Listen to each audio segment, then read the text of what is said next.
A continuación, el doctor Jorge Tan dará la introducción a los temas que se abordarán la tarde de hoy y la presentación correspondiente de los expositores de esta tarde. Gracias, Virginia. Buenas tardes.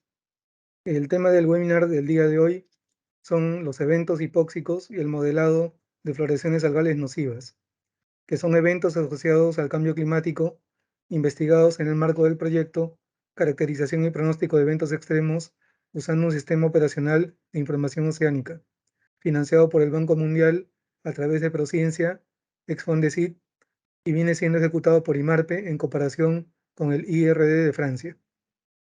Los eventos de hipoxia han sido poco estudiados, a pesar del gran impacto que pueden tener en las zonas costeras, ocasionando mortalidad masiva de peces y moluscos, afectando así actividades económicas como la pesca y la maricultura.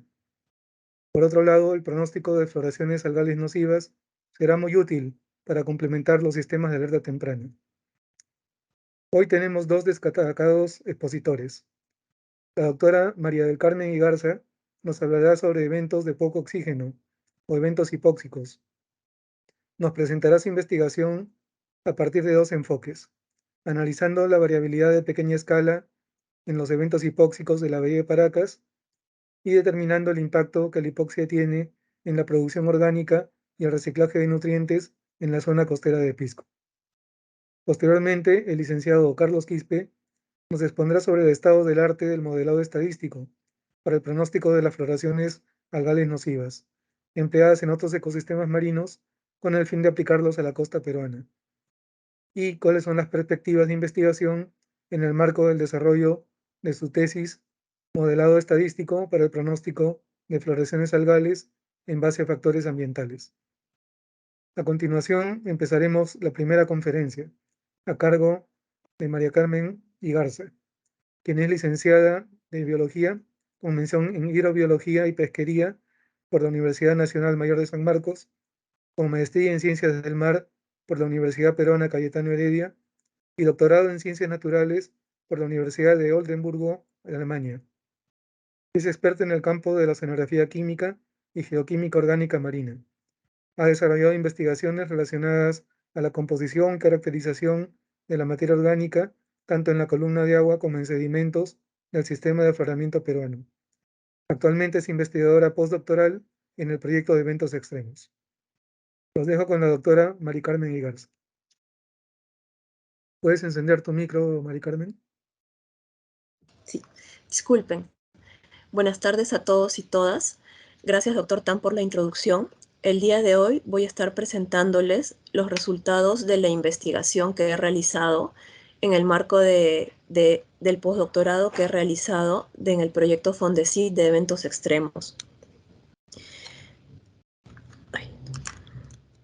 Bueno, como todos sabemos, actualmente la hipoxia es un problema de escala global.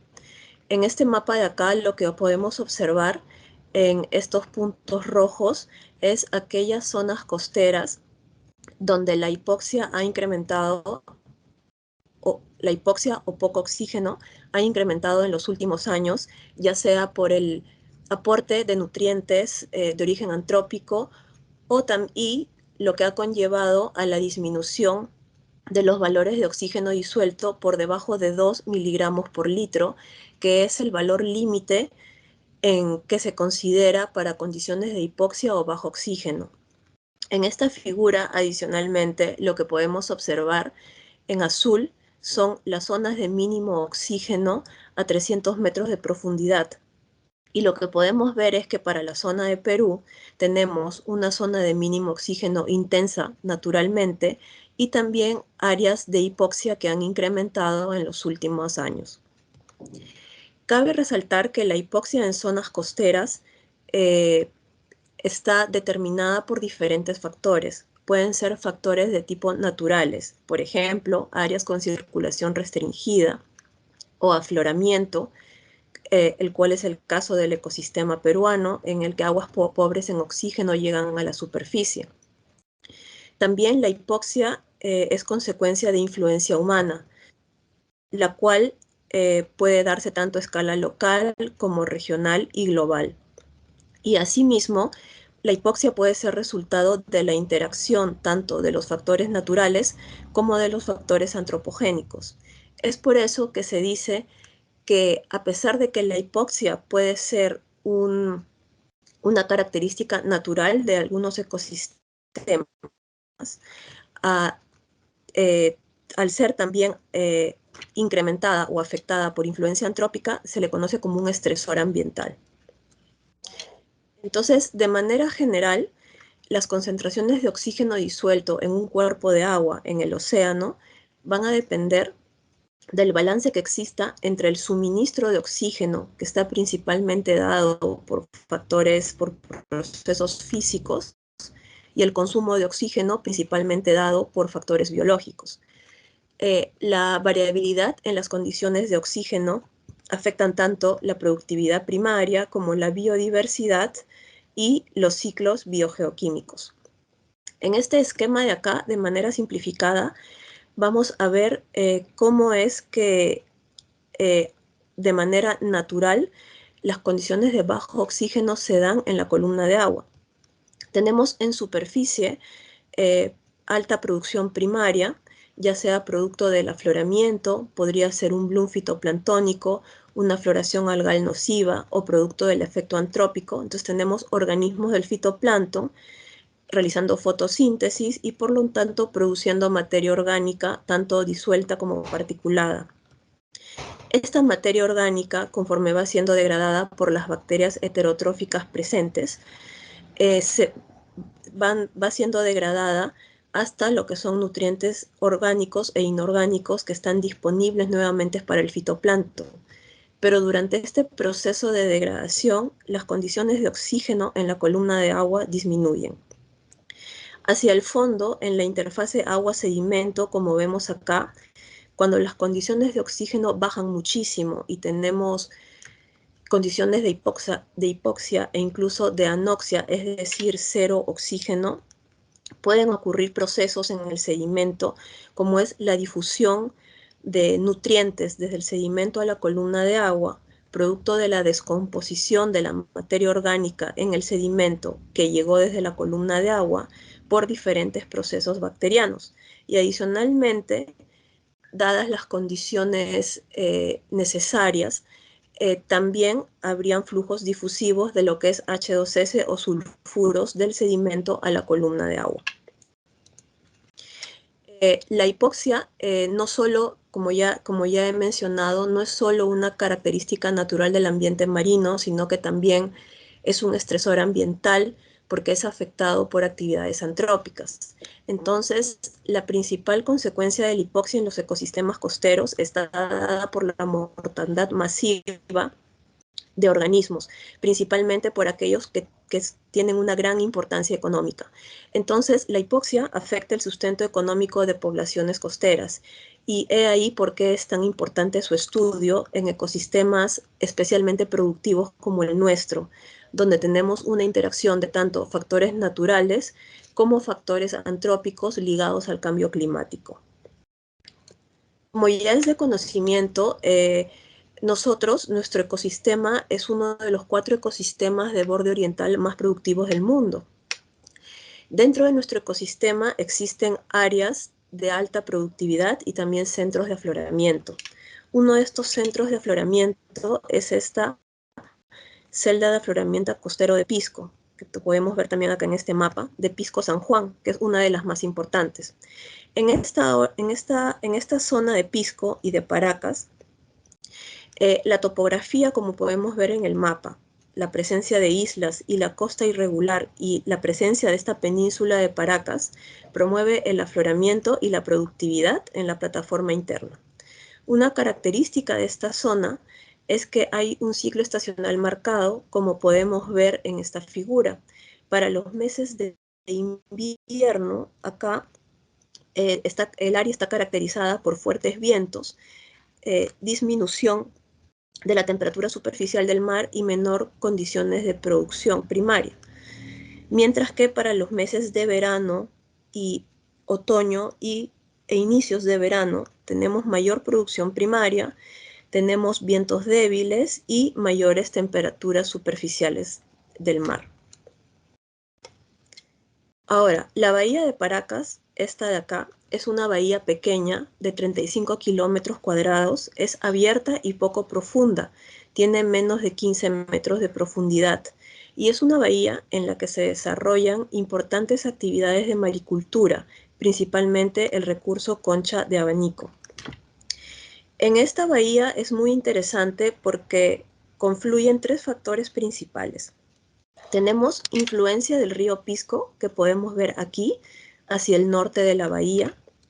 Tenemos también influencia de las aguas de afloramiento. En esta zona adyacente es donde se desarrolla una zona mínima de oxígeno muy intensa. Entonces tenemos, digamos, estas aguas afectan y pueden ingresar a la bahía trayendo aguas pobres en oxígeno naturalmente. Y adicionalmente, otro factor clave es la presencia de actividad industrial en esto. Asimismo, el ciclo estacional es muy marcado en la bahía de Paracas. Tenemos en este gráfico de acá lo que observamos en las barras rojas nos indica los niveles de temperaturas más altas, menor concentración de oxígeno disuelto y tenemos mayores caudales del río Pisco. Y ya varias investigaciones han propuesto que existe durante los periodos de viento débil y sobre todo durante esta época de verano e inicios de otoño, existiría una entrada de aguas del río Pisco hacia la zona de la bahía. Recientemente se han realizado dos investigaciones muy importantes en la bahía de Paracas, una de ellas de Arellano y colaboradores, en la que se determina que la dinámica en la bahía está principalmente modulada por el forzamiento de los vientos. En la bahía de Paracas se han reportado eventos extremos de hipoxia y también floraciones algales nocivas. Y existen tres factores principales que podrían explicar la hipoxia en la bahía. Tenemos primero lo que son la estratificación y las floraciones algales nocivas. Acá podemos ver en estas dos figuras, hacia la izquierda, tenemos una imagen satelital de una FAN ocurrida en abril 2004, y acá, hacia la mano derecha, vemos un evento sulfuroso de mayo del 2009, es también una imagen satelital, que afectó y ocasionó mortandad masiva de recursos de importancia económica en la bahía. Adicionalmente, otro conductor, por decir así, de la hipoxia sería la advección de aguas de afloramiento pobres en oxígeno. Y finalmente, un reciente estudio de Merma Mora y colaboradores indica que existe una variabilidad sinóptica de fluctuaciones de viento, determinándose que existen dos periodos principales en la dinámica de la bahía. De junio a septiembre, la hipoxia estaría modulada principalmente por la fluctuación de vientos de afloramiento, mientras que de diciembre a abril, la hipoxia estaría modulada por la fluctuación de vientos locales. Entonces, en este contexto de la hipoxia en la bahía de Paracas, es que este estudio, esta investigación, ha caracterizado la hipoxia desde dos enfoques diferentes. Primero, mediante el estudio de la variación de pequeña escala de la hipoxia en la bahía de Paracas, y esto se ha realizado mediante datos de alta frecuencia de oxígeno disuelto de fondo colectados con data loggers autónomos, y mediante el estudio de los cambios en la producción orgánica y ciclaje de nutrientes bajo condiciones de hipoxia. Para esto se han realizado una serie de monitoreos estacionales en la bahía de variables ambientales y geoquímicas. Ahora pasaremos a ver brevemente los resultados de esta primera parte de la investigación. Entonces, para estudiar la variación de la hipoxia a pequeña escala, se realizó a través del análisis de datos de alta frecuencia colectados mediante data loggers. Lo que vemos acá es un mapa de la bahía y acá podemos ver la distribución de los distintos data loggers o sensores autónomos de oxígeno disuelto en la bahía.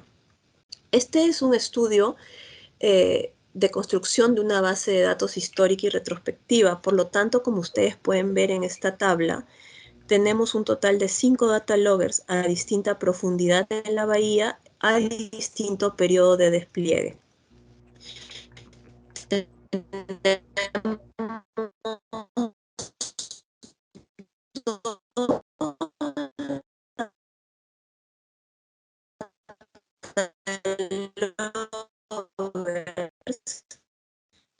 Hacia la zona suroeste, un sureste, uno en el centro de la bahía y otro hacia el noroeste. Estos tres loggers desde acá sí coinciden. Mari Carmen, no te copiamos Mientras bien. De que repente, aquellos si puedes apagar registros. tu cámara para que tu internet esté mejor. A ver. Ok, Ok. ¿Ahora me ya. escuchan mejor? Sí, sí, ok. ¿Sí? Ok. Sí, sí te escuchamos. En esta diapositiva se pudo escuchar. Mejor si la repites, por favor. Ok. Gracias. Entonces, a ver. Entonces, bueno, como había mencionado, la caracterización de la hipoxia en la zona costera de Pisco Paracas se realizó a través de dos enfoques. Primero vamos a ver el enfoque usando datos de alta frecuencia colectados mediante data loggers. El mapa que tenemos acá es de distribución de data loggers. Tenemos un total de 5 data loggers distribuidos en la bahía a distintas profundidades, como podemos ver acá. Tenemos 2 data loggers, uno hacia la zona suroeste de la bahía, otro hacia el sureste, en el centro y hacia el noroeste. Podemos ver acá el periodo de despliegue de los data loggers y podemos ver que principalmente tenemos 3 data loggers desplegados entre marzo 2015 y marzo 2016. Este estudio es principalmente de análisis de datos históricos de alta frecuencia. Por lo tanto, no todos los data loggers coinciden en el periodo de despliegue. Los registros horarios colectados fueron clasificados en registros de normoxia, aquellos que eran mayores y iguales a 2000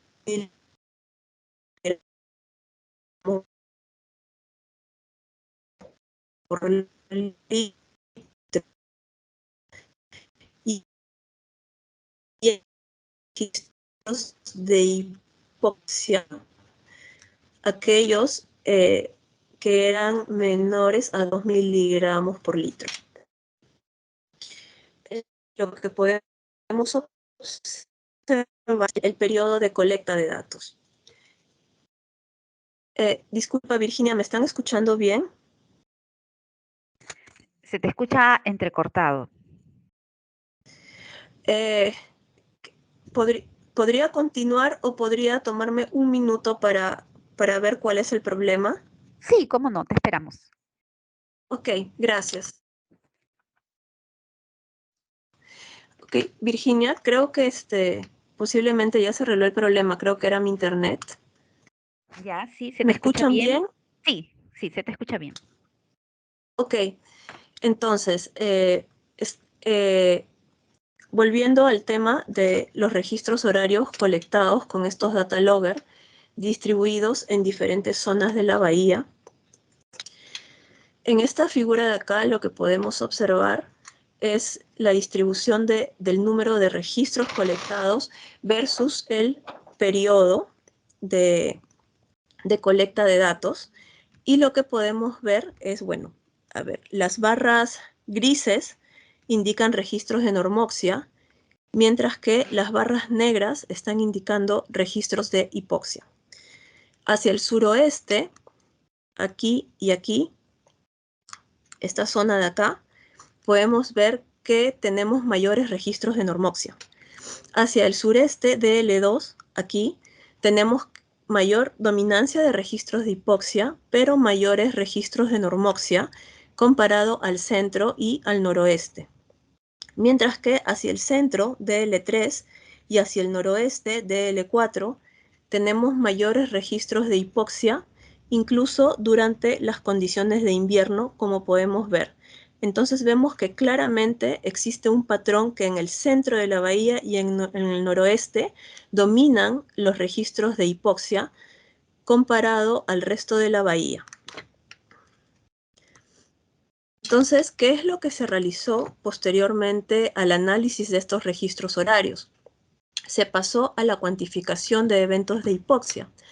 Para esto, en esta investigación, se ha definido a un evento de hipoxia como aquel evento formado por mínimo 6 registros horarios consecutivos de hipoxia, y esto se ha realizado basado en el modelo del mínimo interino planteado por Childs y Weightman para la bahía de Wacoit, Massachusetts, en Estados Unidos.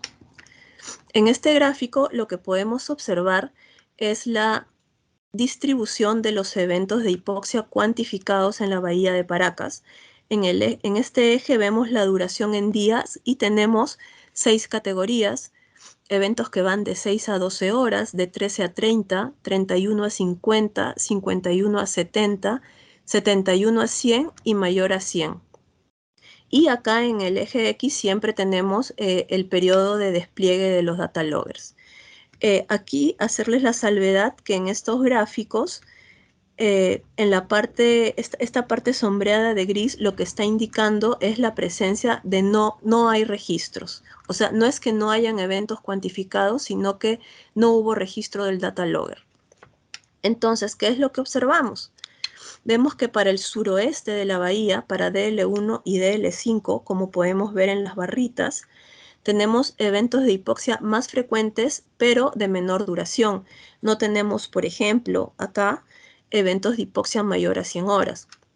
Para el suroeste, acá, DL2, tenemos eventos más largos que en el suroeste y más frecuentes que en el centro y que en el noroeste, como podemos ver acá. Podríamos ver que DL2 parece ser, en cuanto a la distribución de eventos de hipoxia, como un intermedio entre la zona suroeste y el centro y el noroeste. Y finalmente, para el centro DL3 y para el noroeste DL4, tenemos eventos menos frecuentes pero mucho más largos, como podemos ver acá. Entonces, lo que podemos observar hasta ahora es que existe una variabilidad de pequeña escala de la hipoxia. A pesar de la pequeña escala de la bahía, tenemos una alta variabilidad en la hipoxia de fondo. Pero, ¿qué es lo que podría explicar estas diferencias?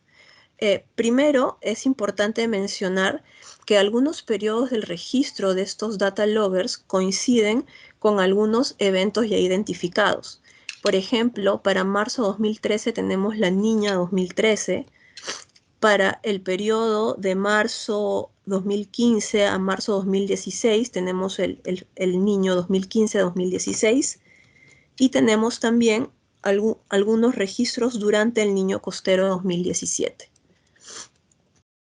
Entonces, las diferencias entre el suroeste de la bahía y el sureste, es decir, entre esta zona DL1, DL5 y DL2, se observan diferencias en la cuantificación de los eventos a pesar de que están a una misma profundidad.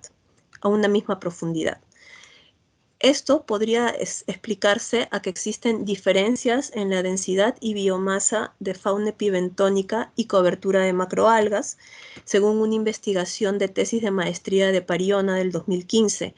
Tenemos mayor densidad de fauna epibentónica y mayor biomasa de macroalgas hacia esta zona en la bahía comparado con el sureste.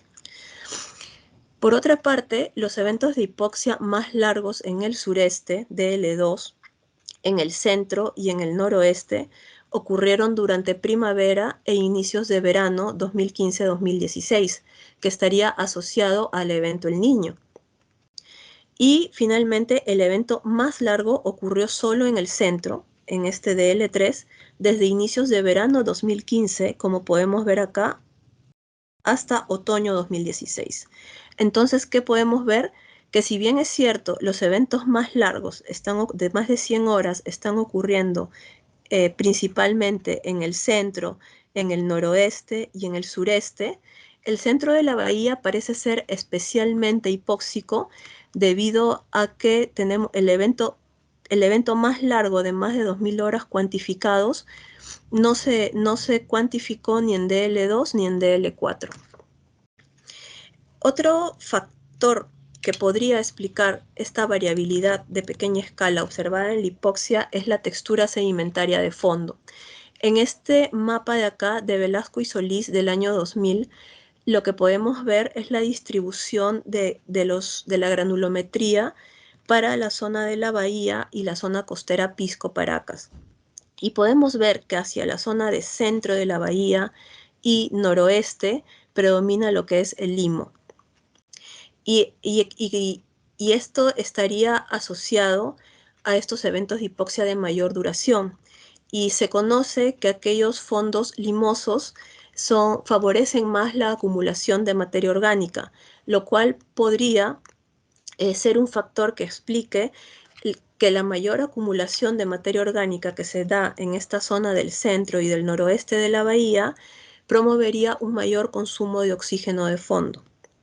Y finalmente, esto se puede ver que es totalmente diferente. Hacia el sur de la bahía, la textura sedimentaria es diferente.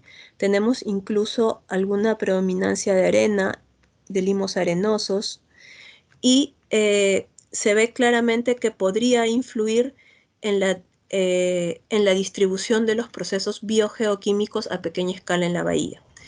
Pero, como se sabe, la distribución de sedimentos de fondo está también determinada por la energía hidrodinámica y principalmente por la circulación. Entonces, el reciente trabajo de Arellano del 2021 propone que la circulación en Paracas depende de las condiciones de viento y que sigue una variabilidad sinóptica, es decir, de pequeña escala de días. En esta investigación se propone que durante periodos de viento fuerte existe una corriente de fondo que ingresa a la bahía con dirección hacia el este, trayendo aguas pobres en oxígeno de esta zona mínima de oxígeno adyacente. Mientras que durante periodos de viento débil tenemos corrientes de fondo que van del centro hacia el sur y otras corrientes que van del centro hacia el norte, actuando el centro de la bahía como una zona de retención de baja energía hidrodinámica. Y esto estaría de acuerdo con el hallazgo de que en este centro de la bahía se presentan los eventos de hipoxia más largos. Entonces, este estudio propone las siguientes hipótesis para explicar la variabilidad de pequeña escala de la hipoxia en la bahía. La hipoxia estaría modulada entonces por factores forzantes externos y remotos, condiciones oceanográficas típicas del ciclo estacional, como son el afloramiento costero y, por supuesto, los vientos favorables al afloramiento, y las condiciones de variabilidad climática, como son el Niño y la Niña. Pero tendríamos además forzantes locales, como son la circulación dentro de la bahía, la textura sedimentaria y la actividad biológica, estando en relación con cobertura de macroalgas y fauna bentónica, ocurrencia de fans y estratificación en la columna de agua. Y una parte final de este trabajo fue que a partir de los eventos que se cuantificaron, se ha propuesto y se han desarrollado dos índices, un índice de intensidad y otro índice de efectos. Acá podemos ver esta propuesta de índice intensidad. Para esto, a partir de cada evento identificado, se calculó el promedio de oxígeno disuelto de cada evento y se presentan acá 3 categorías de concentración de oxígeno y 4 categorías de duración, y se han clasificado un total de 4 intensidades para los eventos. Tenemos intensidad baja, moderada, alta y severa. Entonces, ¿qué es lo que podemos ver? podemos ver acá claramente que tenemos dominancia de eventos de baja intensidad para el suroeste de la bahía, DL1 y DL5 acá. Tenemos mayores eventos moderados en el suroeste, aquí, y tenemos eventos severos, ocurren tanto en el centro como en el noroeste, como podemos ver acá. Y un segundo índice ha sido este índice de efectos sobre el recurso Argopecten purpuratus. En este caso, para esto se determinó 3 niveles de saturación de oxígeno en base a los umbrales de tolerancia de A. purpuratus a partir de la investigación de Aguirre Velarde del 2019 y 3 categorías de duración. Y se han aplicado 3 categorías para los eventos. Eventos que no tienen impactos, eventos que generan estrés y eventos letales. ¿Y qué es lo que podemos ver? Que eventos de estrés para A. purpuratus ocurren en prácticamente la totalidad de la bahía de Paracas, pero eventos letales se presentan principalmente en el centro y en el noroeste de la bahía. Entonces, para concluir esta primera parte de la investigación, podemos decir que la variabilidad espacial y temporal de pequeña escala de la hipoxia, existe una variabilidad espacial y temporal de pequeña escala de la hipoxia en la bahía. En el suroeste y sureste de la bahía tenemos eventos de hipoxia más frecuentes, pero de menor duración y menos severos, con menor impacto en el recurso. Centro y noroeste de la bahía tenemos eventos menos frecuentes, pero de mayor duración y con mayor intensidad y mayor impacto en el recurso. Y se hipotetiza que la variabilidad de pequeña escala de la hipoxia estaría relacionado a una compleja interacción de forzantes remotos y locales. Y para ir concluyendo con esta presentación, vamos a ver brevemente la segunda parte del estudio. En esto, lo que se buscaba como objetivo era estudiar los cambios de la producción orgánica y ciclaje de nutrientes bajo condiciones de hipoxia. En este mapa de acá podemos ver la distribución de extracciones de muestreo y lo que se realizó fueron monitoreos estacionales de variables ambientales y geoquímicas en 3 puntos clave: en la bahía de Paracas, frente a la zona industrial y frente al río Pisco. Estos monitoreos se han conducido durante la estación de primavera-verano, diciembre 20, diciembre 21, durante otoño, abril 21, abril 22, y durante invierno, agosto 21. Aquí cabe mencionar que lo que estaré presentando a continuación no incluye los resultados de abril, que aún estamos procesando. Entonces, primero veamos los perfiles de temperatura para cada punto muestreado. Acá podemos ver en este eje la profundidad. Vemos que se encontró una estratificación importante en la bahía y frente al río Pisco durante primavera-verano. Para la zona industrial y para los otros periodos no hubo mayor evidencia de estratificación en la columna de agua. En cuanto al oxígeno disuelto, se encontraron condiciones de hipoxia severa de fondo, como podemos ver acá en el gráfico, que dominaron el perfil costero durante todo el periodo estudiado, a excepción del río Pisco, como podemos ver acá, durante invierno del 2021. En cuanto a la caracterización biogeoquímica, lo que les presento acá es la concentración de nitratos, clorofila A, carbono orgánico disuelto, carbono orgánico particulado y nitrógeno orgánico particulado medidos. ¿Y qué es lo que hemos podido encontrar? Bueno, la línea punteada nos está indicando superficie y la línea negra los valores de fondo. En la bahía observamos una alta concentración superficial de carbono orgánico disuelto y particulado en primavera-verano del 2021, posiblemente relacionado a un bloom en desarrollo debido a la alta concentración de clorofila encontrada. Para la zona industrial, lo que nos llamó la atención es que existe una alta concentración de clorofila A en el fondo y también de nitrógeno orgánico particulado, que no es el caso ni de la bahía ni del río Pisco. Es decir, que durante todo el periodo monitoreado, el nitrógeno orgánico particulado en el fondo es más alto que en la superficie. Y finalmente, frente al río Pisco, lo más importante hallado es que tenemos evidencia de un alto contenido de carbono orgánico disuelto y particulado en la columna de agua hacia inicios del verano, coincidiendo con el aumento del aporte fluvial. Ahora, lo que vemos acá en estos últimos gráficos, tenemos la concentración de carbono orgánico en porcentaje para el primer centímetro del sedimento. Y vemos que existe claramente un gradiente de contenido orgánico que va de la bahía hacia la zona industrial y finalmente hasta el río Pisco. Y lo que se está evidenciando acá es que al parecer existe un buen acoplamiento entre los procesos de columna de agua con el sedimento en lo que es la bahía de Paracas, a diferencia de la zona industrial y de Pisco, lo que estaría explicando que tengamos un alto contenido de carbono orgánico en el sedimento y también altas concentraciones de carbono orgánico en la columna de agua. Y finalmente, otras variables que se estudiaron en estos monitoreos fueron los nutrientes del agua intersticial, y a partir de las concentraciones de estos se calcularon los flujos difusivos en micromoles por metro cuadrado por día.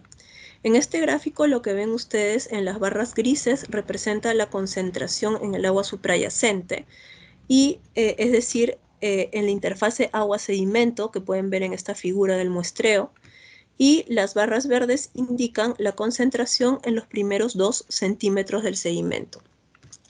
Entonces acá tenemos lo que es distribución de fosfatos, amonio y sulfuros, y en naranja lo que se presentan son los valores de los flujos difusivos hallados. Para la bahía se encontraron altos flujos de amonio y sulfuros en otoño y primavera-verano, indicando un aporte de materia orgánica fresca. Para la zona industrial se encontraron altos flujos de amonio, fosfato y también de sulfuros durante primavera-verano, y para el río Pisco se observan que los flujos de fosfato y amonio parecen ser importantes durante todo el año y habría una menor estacionalidad que en la bahía y que en la zona industrial. Entonces, para concluir, lo que este estudio ha mostrado es que a pesar de que la hipoxia severa dominó el fondo del área costera de Pisco durante todo el periodo estudiado, se observan diferencias en las variables biogeoquímicas de columna de agua y sedimento.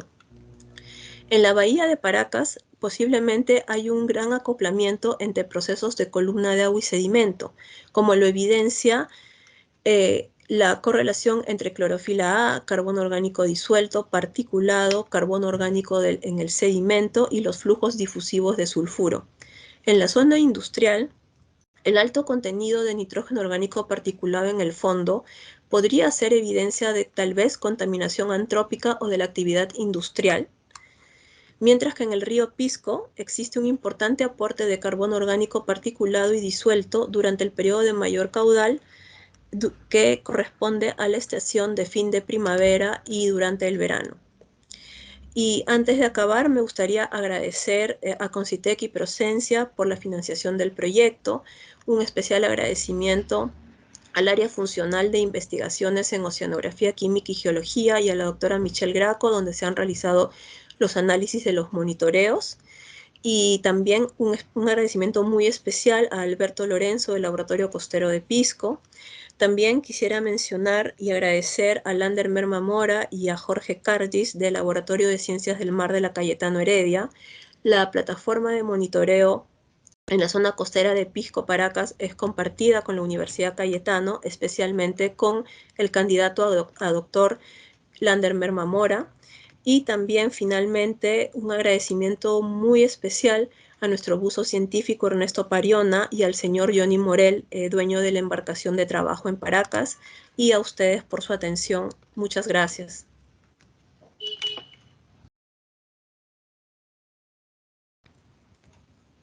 Muchas gracias, María Carmen. Excelente exposición.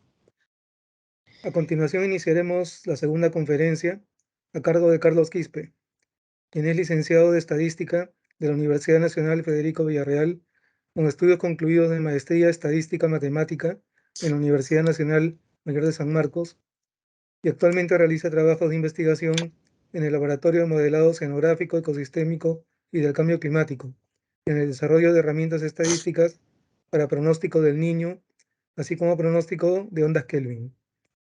Participa como tesista en el proyecto de eventos extremos. Los dejo con el licenciado Carlos Quispe. Buenas tardes con todos. ¿Me pueden confirmar que si se aprecia mi presentación? Sí, Carlos. Listo, muchas gracias. Bueno, muchas gracias por su presencia, por su asistencia a este webinar. Les voy a presentar un esquema de un trabajo que estoy realizando dentro del marco de este proyecto de eventos extremos, que tiene el fin de desarrollar metodologías estadísticas para el pronóstico de las floraciones algales, ¿no? En base a los factores ambientales, ¿no? Usando modelos estadísticos. Básicamente este es un trabajo que está actualmente en desarrollo, ¿no? Y que les voy a mostrar básicamente mi plan de trabajo. Bueno, ¿qué es una floración algal? Ya en presentaciones anteriores, en webinars anteriores, la autora Tomasa Cuellar, digamos, ha hablado bastante acerca de estas floraciones algales. Entonces, simplemente es la proliferación de organismos fitoplanctónicos que pueden tener impactos negativos a la salud pública, ¿no? Y en eventos oceánicos y también en eventos continentales, por respecto a los recursos pesqueros. Y básicamente este es un problema que se tiene y bueno, y la costa del Perú no ha sido la excepción. Esto de aquí es básicamente es un trabajo que se está realizando. El IMARPE realiza trabajos de muestreo con el afán, y con el afán de complementar es que también queremos desarrollar metodologías que podrían, digamos, que podrían ser importantes y útiles para el desarrollo de, digamos, para el monitoreo bueno, y el pronóstico como sistema de alarma para estos eventos, para la ocurrencia de estos eventos. Primeramente, el ecosistema de afloramiento peruano está en un área, digamos, privilegiada, ¿no? Y debido a esto, hay forzantes tanto a macroescala, ¿no? Como también forzantes regionales, digamos, de manera local. Esto está sujeto, es el medio ambiente sobre el cual el ecosistema está sujeto, ¿no? Los factores ambientales remotos a macroescala, principalmente tenemos el desarrollo de los eventos en niño, ¿no? El niño y la solución sur, tanto el niño y la niña, que se desarrollan en el Pacífico ecuatorial, ¿no? Que es un desplazamiento de aguas cálidas hacia la costa del Perú, y bueno, con esto conlleva un impacto importante en el ecosistema del mar peruano. Asimismo, también el niño y la niña es una variación interanual. También hay otros eventos, digamos, que se generan a una escala intraestacional, que son las ondas Kelvin, que se propagan a lo largo de la costa, llegan al extremo del Pacífico ecuatorial occidental, frente a la costa de Sudamérica, y se propagan como una onda atrapada a la costa. El caso que si es una onda Kelvin de hundimiento o una onda Kelvin cálida, ¿no? Esta profundiza la termoclina ecuatorial y con ello también genera calentamientos temporales. Por el contrario, si es una onda Kelvin de afloramiento o una onda Kelvin negativa, esta someriza la termoclina y podría, digamos, contribuir a un enfriamiento de la temperatura frente a la costa del Perú. Con respecto a la parte ecuatorial. Pero también en la parte norte hay forzante atmosférico, son los vientos, del norte, que también podrían generar ondas Kelvin atrapadas, ondas Kelvin atrapadas tanto frías como cálidas.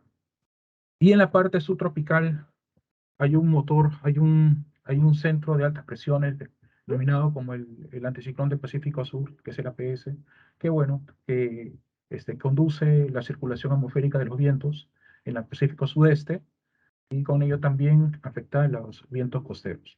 Y todos ellos son monitoreados periódicamente por la Dirección de Oceanografía, ¿no? Tanto observacional como modelado. Es con respecto a la parte remota, pero dentro de en la parte regional, la parte local, estos vientos costeros generan,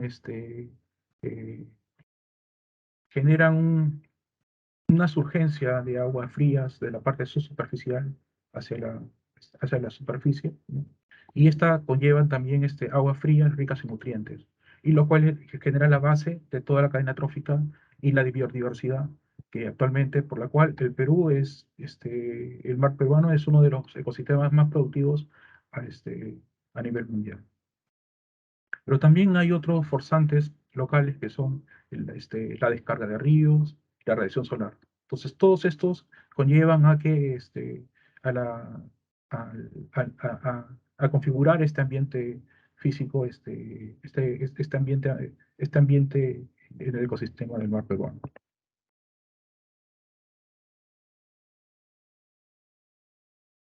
El estado del arte es actual con respecto a los modelos. Los modelos pueden ser usados para diferentes finalidades.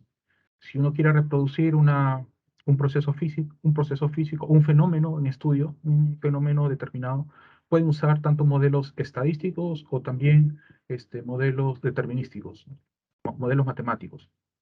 Pero también podemos usar esos denominados blended, un híbridos entre un modelo estadístico y un modelo determinístico, un modelo matemático, modelo físico, por decirlo así también. Entonces, pero con respecto a las floraciones algales, actualmente, ¿qué antecedentes tenemos de estudios para el pronóstico de estas floraciones algales? Bueno, a nivel mundial se han usado, en este caso tenemos en Finlandia o en Japón, han usado redes neuronales para pronosticar estas floraciones con la especie de cianobacteria. Y también es que el letonema de Hong Kong. Con respecto también el pseudonychia en Canadá ha sido usando que también con modelos lineales, modelos de regresión lineal múltiple, pero también ha habido extensiones de estos modelos de regresión múltiple. Ha usado otras metodologías también, modelos de regresión no lineal, e inclusive modelos autorregresivos también han sido empleados en otros países. También, y esto, bueno, que han usado las variables de entrada o las variables independientes o los predictores, han sido variables observadas, ya sea por satélite o ya sea también in situ. Todos estos son, digamos, ya han sido, ya han sido, bueno, acá básicamente es un compendio, todas ellas han sido publicadas, ¿no? Pero también hay otros modelos que son, bueno, en este caso, en esta bibliografía los denomina mecánicos, que es básicamente un híbrido, un blended justamente entre una metodología dinámica y una metodología estadística. En este caso, la parte ambiental usan metodologías como modelos que simulan la circulación oceánica, como el ROMS, como el HYCON, bueno, el ROMS usando como condición de entrada el HYCON. Todos estos generan la circulación oceánica, es decir, el ambiente, y como para estimar o para pronosticar la especie, usan metodologías tanto determinísticas como estadísticas. Y las estadísticas pueden ser los modelos lineales generalizados, también redes neuronales, de igual manera, logístico, que es un caso particular de un modelo lineal generalizado, y bueno, hasta inclusive metodologías bayesianas. Es básicamente con el fin de, digamos, de tener un proceso continuo, porque a veces también el muestreo justamente está sujeto al financiamiento, ¿no? Y a veces no se tiene, y con el fin de ayudar en ese punto, se usan los modelos de circulación general, en este caso como se muestra acá, HYCON, ROMS, cualquier otro modelo de hidrodinámica. En este caso, en el laboratorio modelado, empleamos el ROMS. Pero también hay otros modelos que actualmente son operacionales, como decir el Mercator. El objetivo de la tesis que voy a desarrollar es básicamente comparar los modelos estadísticos de pronóstico de las poblaciones algales, ¿no?, en el mar peruano a partir de las variables ambientales. Y bueno, es una hipótesis general, básicamente con lo que se ha empleado esta tesis, en el que se indica de que las poblaciones algales pueden ser pronosticadas a partir de las variables ambientales, ¿no?, de los modelos, usando modelos estadísticos. Metodologías con respecto a las floraciones algales, lo que se tiene es un registro histórico de la base de San Impés a lo largo de la costa peruana. Entonces ustedes pueden ver unos puntos rojos que son los puntos de muestreo donde han sido muestreados todas las especies que se muestra al lado derecho, son alrededor de 25 especies, y todas ellas a una resolución de datos semanales, si no me recuerdo. Y el registro histórico básicamente va desde el 2011 hasta el 2019. Entonces, esa es básicamente la idea. Lo que se tiene son abundancias, y lo que se pretende es estimar también la biomasa de estas especies. Con respecto a la parte ambiental, lo que se está usando, o lo que se usará es base de datos, pero que sea continua y también otorga o facilite pronóstico hacia adelante de las variables ambientales.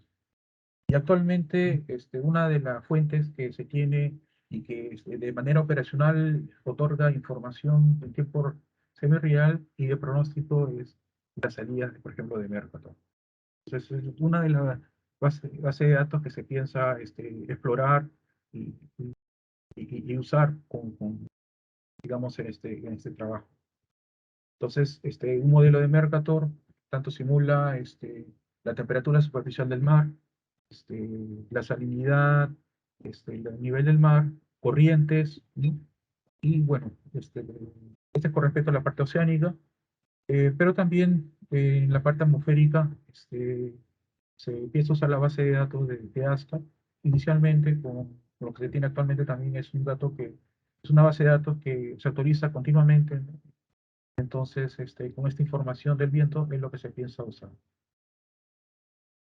Y bueno, también algunos indicadores que son, bueno, una resolución mensual, pero también es necesario indicar para cuando haya episodios cálidos o fríos, ¿no?, en la costa de Perú, que es, por ejemplo, el índice térmico costero peruano.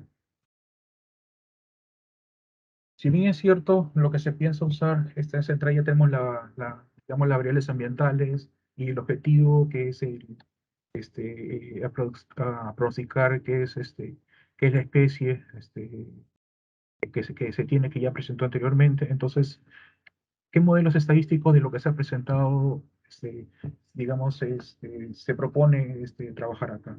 En vista de la revisión geográfica, lo que se pensó es ir digamos, de un modelo de lo más, no de lo más simple, porque tampoco no es lo más sencillo un modelo lineal generalizado, sino de un modelo lineal a un modelo no lineal. Entonces, los modelos lineales, el modelo clásico que conocemos es una regresión múltiple. Pero una regresión múltiple está sujeta a que la variable respuesta lleva una distribución normal y otras asunciones más. Entonces, pero también para cuando una distribución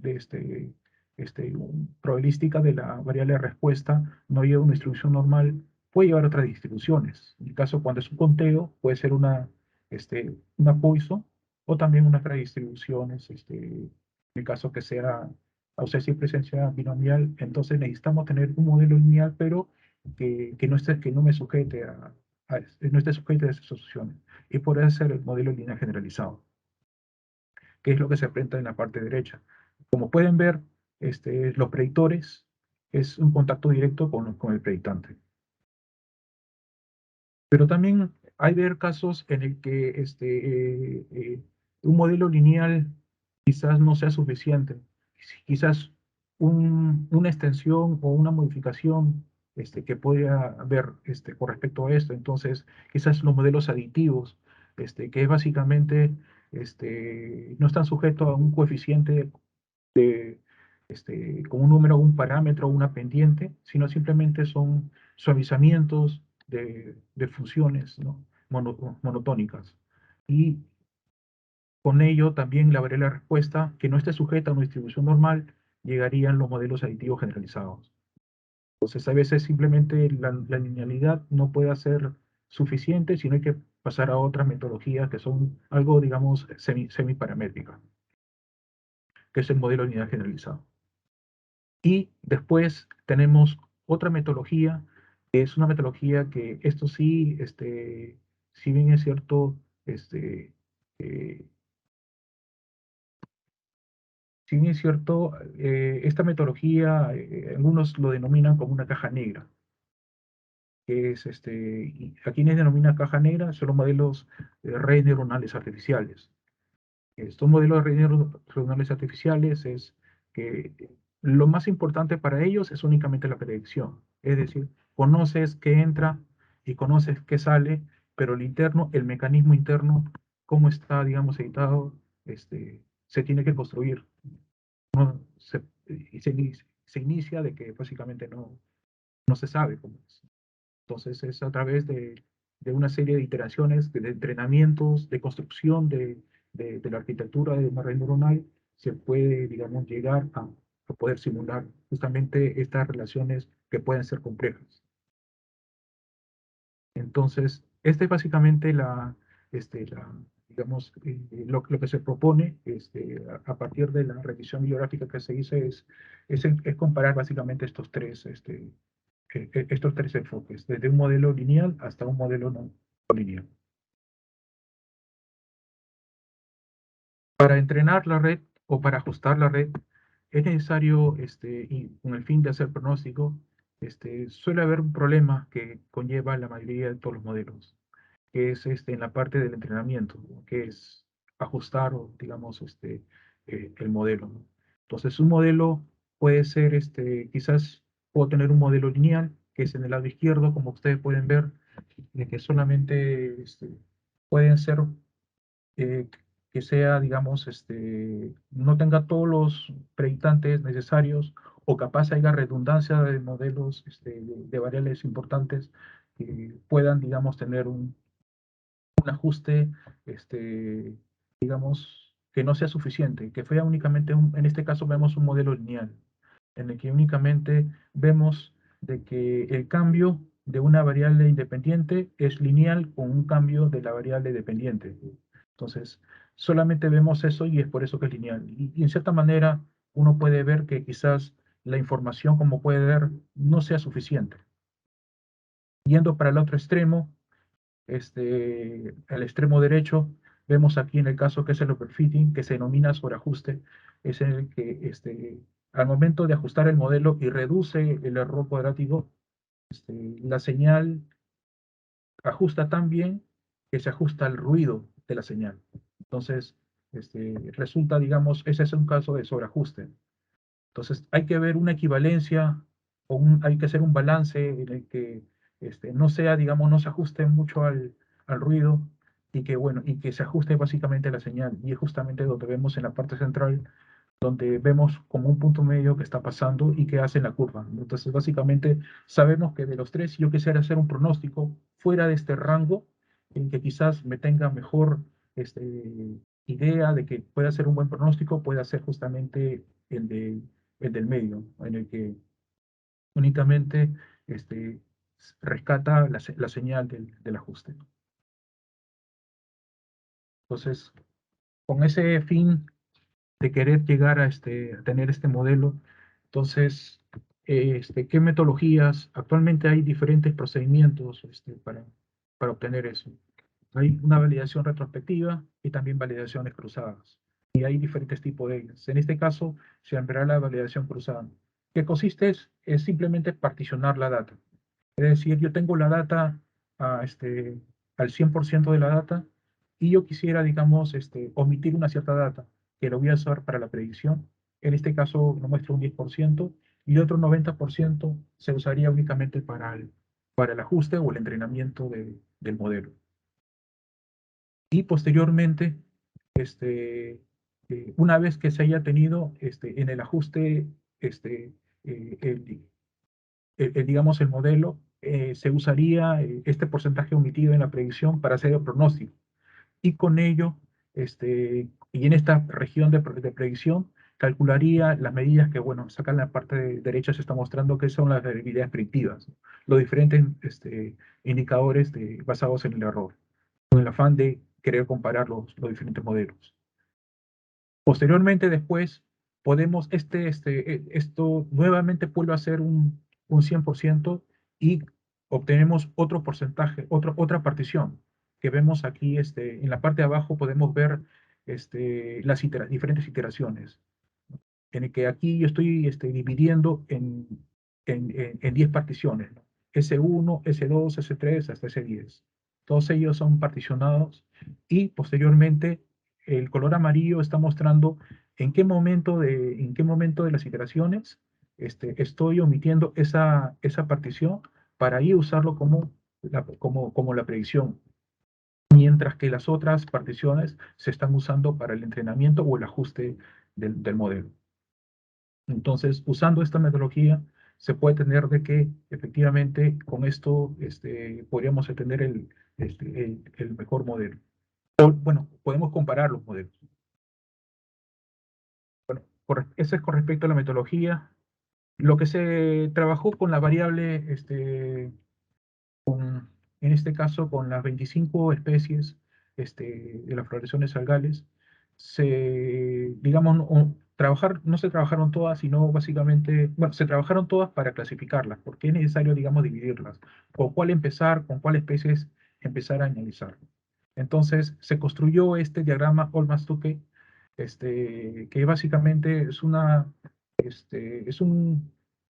en cuadrantes, en el que en la horizontal vemos aquí las frecuencias, porcentajes, en el que aparecen o hay presencia de estas especies, y también en la parte, en la vertical, vemos este, la abundancia basado en este caso en la biomasa, ¿no? Es el logaritmo de la biomasa. Como se trabajó del 2011 hasta el 2019, ahí hay alrededor de 108 meses. Entonces, en cada mes que hubo presente, se consideró las frecuencias. Entonces, así se calculó básicamente los diferentes especies, qué tan frecuentes fueron durante ese periodo. Y acá se puede ver, entre ellos, delicatísima, Pseudonychia delicatísima, es, digamos, una de las más frecuentes. PC cordatum también, Procentum cordatum es una, digamos, de las más frecuentes. Y bueno, seriata de igual manera, ¿no? Mientras que con respecto a la vertical, con respecto a la abundancia, vemos aquí básicamente que de todas las especies la más abundante es Akashiwa, Heterocima akashiwa. Posteriormente, Ostenselfi y Lima, lo que en cierta manera hay concordancia con, digamos, estuve viendo los trabajos que mostró también la autora Cuellar, y bueno, justamente en esos trabajos también muestran, con respecto a eso, hay cierta, digamos, cierta coherencia. Y esto lo he tratado de dividir en cuatro cuadrantes, ¿no? Dominante, en el que digamos, es frecuente y hay en abundancia. Ocasional, en el que es menos frecuente, pero es abundante. Y bueno, constante, el que es, digamos, es frecuente, pero es menos abundante. Es básicamente, la idea digamos, es elegir alguna de ellas o cuál podría ser, digamos, con la que podríamos trabajar. Entonces, aquí a la derecha estoy mostrando alrededor de 8, las cuales resultaron, digamos, interesantes. Y que, bueno, la primera resultó ser Pseudonychia delicatísima, ¿no? Es básicamente por ser, es dominante y es ocasional. Perdón, es dominante, es frecuente y es abundante. Entonces, posteriormente también veremos Prodocentum, cordatum y, bueno, otras especies más que se tienen pensado trabajar. En este caso, el Pseudonychia delicatísima, de todo el registro del litoral peruano, ubicados en los diferentes puntos de muestreo, se juntó todos y para armar una serie de tiempo, ¿no? Básicamente lo que se muestra acá es un datos semanales y de todo el registro histórico que se tiene. Y para esos puntos coincidentes de las coordenadas de delicatísima, este, se extrajeron también las variables ambientales de Mercator. Entonces, tanto temperatura, salinidad, corrientes, se extrajeron justamente que son coincidentes con las coordenadas de estas variables, de esta, digamos, de esta especie de Pseudonychia delicatísima.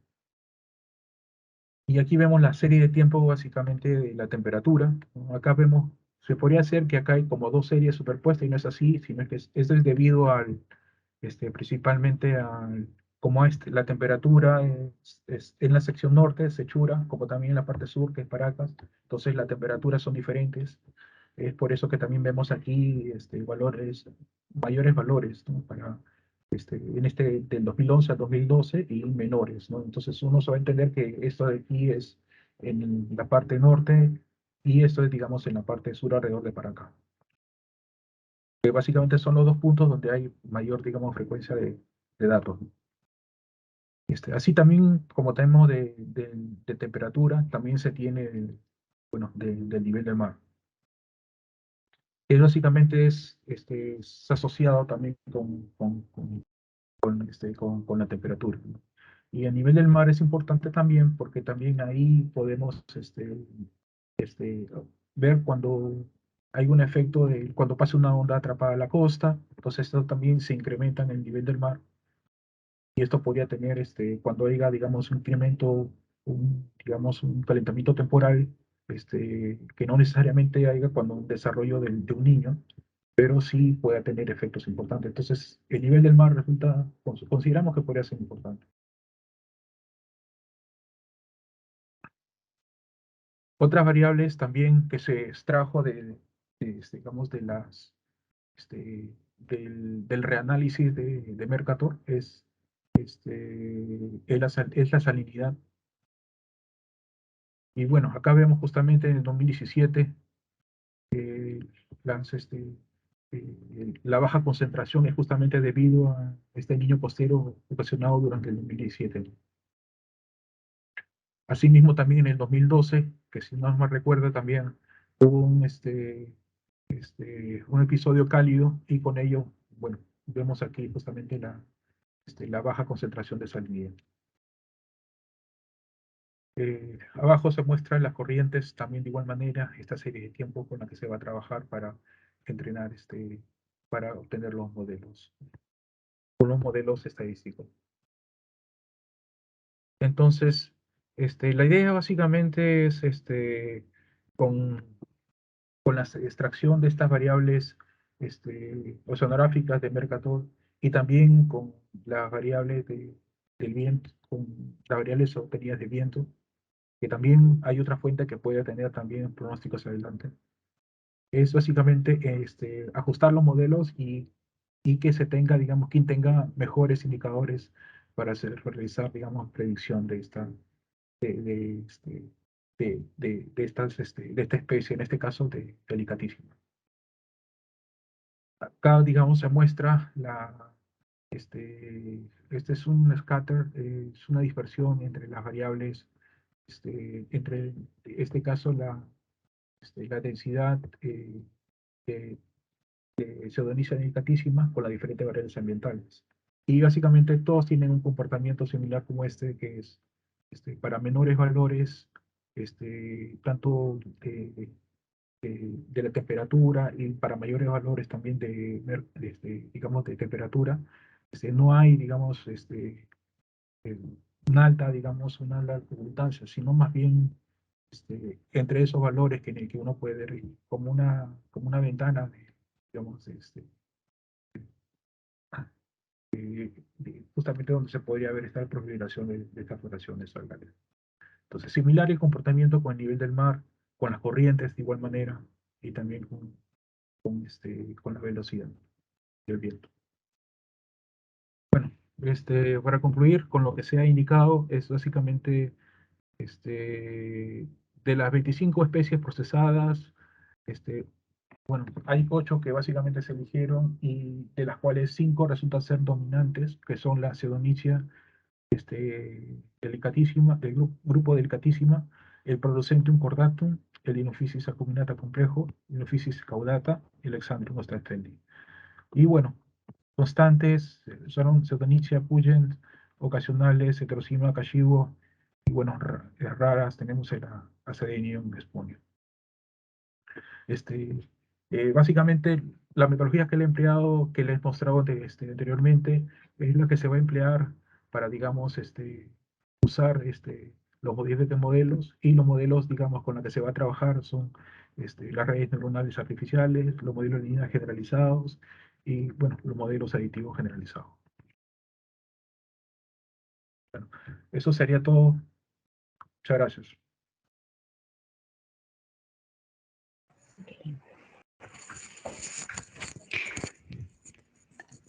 Agradecemos la participación de nuestros expositores de esta tarde, María del Carmen Igarza y Carlos Quispe. Ahora abrimos micro para que puedan formular sus preguntas o comentarios. Les agradeceremos también puedan usar el icono de levantar la mano para que sea de forma ordenada o escribir sus preguntas en la caja de texto. A ver, Aldo Rodríguez, por favor. Adelante.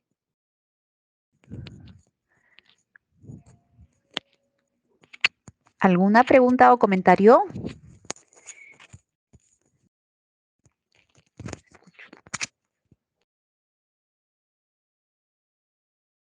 Ahí está, acá hay una pregunta. Sí, a ver, tenemos una pregunta de Sonia Sánchez. Gracias por las exposiciones, María del Carmen. Con la nueva construcción del puerto en Paracas, ¿cómo esto va a repercutir en los procesos de hipoxia? Gracias, Sonia, por tu pregunta.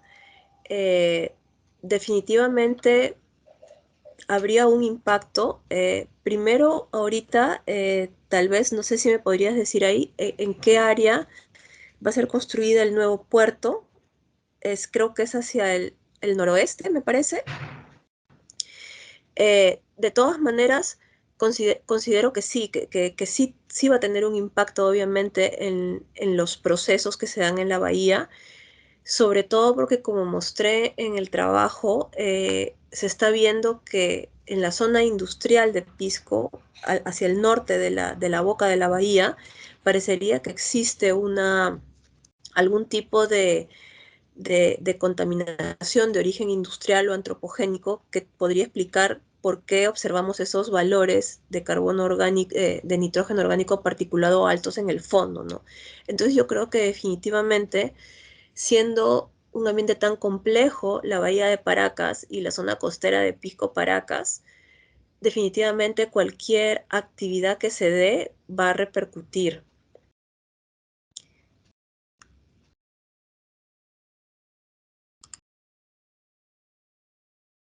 Necesita un baño, cepillada, un cuento. Pero quizá no sepas que durante la noche se forman miles de conexiones neuronales. Para eso necesitan nutrientes importantes. nutrientes. Incluye Enfadrow, única con NFGN y contiene DHA que apoya en su desarrollo mental. Enfadrow impulsa su... Buenas tardes, felicitaciones por las presentaciones. Mari, quisiera hacerte una pregunta. ¿Qué factores podrían explicar los menores flujos de nutrientes y sulfuros en la bahía Paracas, comparando con la zona costera de Pisco? Okay. Gracias, Avi, por tu consulta. La hipótesis que se tiene planteado hasta ahora es que posiblemente en Paracas, al haber en la bahía un mayor acoplamiento entre los procesos de columna de agua y del sedimento, tendríamos, digamos, tal vez menor diferencia entre lo que es la concentración de ciertos nutrientes en el sedimento y lo que es la concentración en el agua suprayacente, porque hay que recordar que los flujos difusivos van a depender del gradiente de concentración. Mientras más alto el gradiente, más flujo vamos a tener, ya sea hacia afuera o hacia adentro del sedimento, ¿no? Entonces, yo creo que todo eso responde a que en la bahía, si bien es cierto, hay procesos físicos de circulación que están siendo estudiados últimamente, de todas maneras es un área más protegida con respecto a las áreas de afuera. Entonces, habría mayor acumulación de materia orgánica en el fondo y yo creo que mayor preservación. Lo que podría explicar por qué, a pesar de que tenemos, o sea, hay una alta cantidad de materia orgánica tanto en columna como en el fondo, entonces eso no se traduce en un flujo difusivo alto del sedimento, porque las concentraciones en columna son altas. A diferencia de las otras zonas, donde tenemos, a pesar de que tenemos menor concentración de materia orgánica en los sedimentos de la zona del río Pisco y de la zona industrial con respecto a la bahía, pero tenemos mayores flujos de algunos nutrientes, porque hay mayor contraste en la diferencia en la concentración en columna de agua. Gracias, Mari. Buenas tardes. Adelante, Héctor. La pregunta sería, dadas las exposiciones anteriores que se han dado, estamos en una etapa de baja oxigenación en todo lo que es la corriente de Humboldt. La pregunta va para los dos. ¿Qué afectaría, de acuerdo al estudio que has hecho, sabiendo que los sedimentos en la bahía Paracas están mayormente formados por sulfuros? Todos los fondos de la bahía Paracas a los 350 metros, el área que has mencionado, la mayor parte son de sulfuros. Cuando hay remociones fuertes, tanto de vientos como de la misma mar, hace que esa remoción se eleve y muchas veces las conchas que se encuentran ahí en pleno crecimiento y engorde empiezan a vararse o a morirse en el mismo lugar. La pregunta es, ¿la oxigenación baja que tenemos ahorita, cómo afectaría al estudio que están haciendo los dos? Gracias. Carlos, ¿deseas contestar tú primero o voy yo?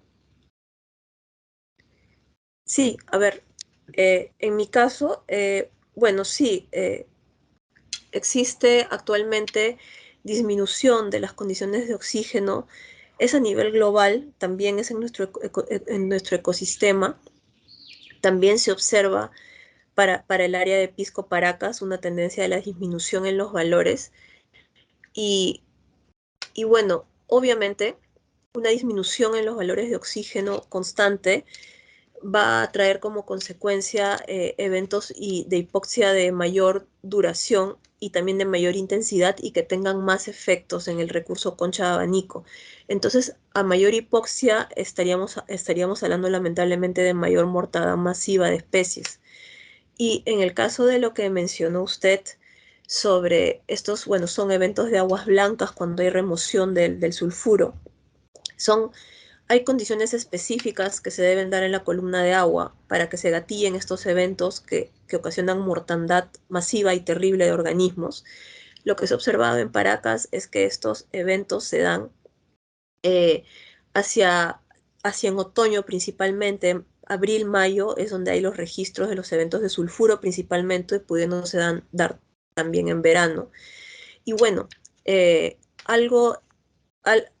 bien es cierto, el proyecto está terminando, pero esta investigación, o sea, se está usando como base para estudiar toda la parte biogeoquímica en la bahía, porque en el tema de los eventos de sulfuros, de aguas blancas, todavía queda mucho por entender, tanto de la dinámica física como química y biológica de estos.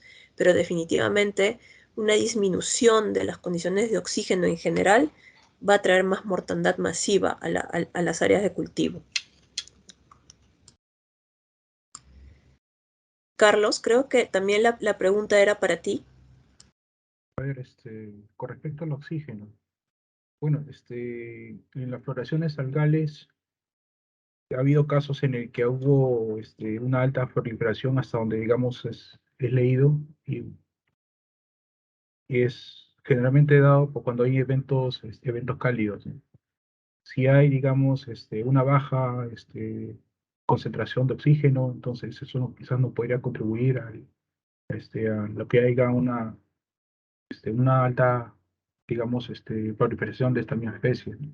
Entonces, de cierta manera, hasta el momento no he analizado a gran escala cómo es la relación entre el oxígeno y la floración algal. Hasta el momento es con las variables ambientales que he usado, ¿no? Y que voy a entrar, digamos, no, mi formación, ¿no?, desde biólogo es básicamente estadístico matemático. Entonces, por el momento no digamos una tregua como para responderle a esa pregunta, cuál podría ser el efecto, digamos, importante. Gracias por la respuesta. Solo eso lo comentaba porque en los Winimar anteriores ya se había comentado que la baja de oxígeno es constante y esa baja constante viene también con la presión atmosférica. Antes, cuando la presión atmosférica estaba en X lado, ahora se está descendiendo. Entonces, va a haber cambios que al final vamos a tener nuevos antecedentes a los datos que se están teniendo ahora. Gracias por su respuesta. Gracias por la pregunta. Listo, si no hubiera más preguntas, invitamos a toda la sala a activar su cámara para hacernos una foto virtual, por favor. Los que gusten pueden activar sus cámaras, por favor.